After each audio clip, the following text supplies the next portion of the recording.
শুভ সকাল বন্ধুরা। তো আজ দেখো, আজ হচ্ছে বুধবার, আর এই যে সকাল সকাল ফুলগুলো দেখতে কি সুন্দর লাগছে।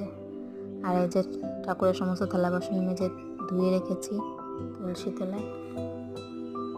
এই যে দেখো, কামরাঙা গাছ আমাদের এদিকে একটা আছে, মানে ঘরের সাইডেই। তো নিচে পুকুর বড়, ওই যে কামরাঙা ধরেছে এবার খুব। প্রতি বছরই ধরে, প্রচুর ধরে এই গাছটায়। সেই ছোটোবেলায় গাছ লাগিয়েছিলাম, যখন ছোটো ছিলাম তখন বাবা এই গাছটা লাগিয়েছিল, অনেক বিক্রিও করেছে। তো এখন আর সেভাবে পারে না। আর এই যে আমার পরে দেখো এলাম, এই যে রান্না হয়ে গেছে আমার। এটা চুনো মাছ ভাজা, এটা আমার জেঠিমা দিয়েছে। আর এই যে আমি করেছি পেঁপে ভাজা করেছি। আর ওই চুনো মাছগুলো হচ্ছে খাল থেকে ধরা, হেভি টেস্ট। আর একটা মোরলা মাছ দিয়ে পিপুলি শাক দিয়ে ঝোল করেছি, শাক পাতা খাওয়া খুব ভালো। আর এটা হচ্ছে চালতার টক, আমাদের গাছের চালতা, এটা ওই মাছ দিয়েই করেছি। আর এটা একটু মাংস করেছি।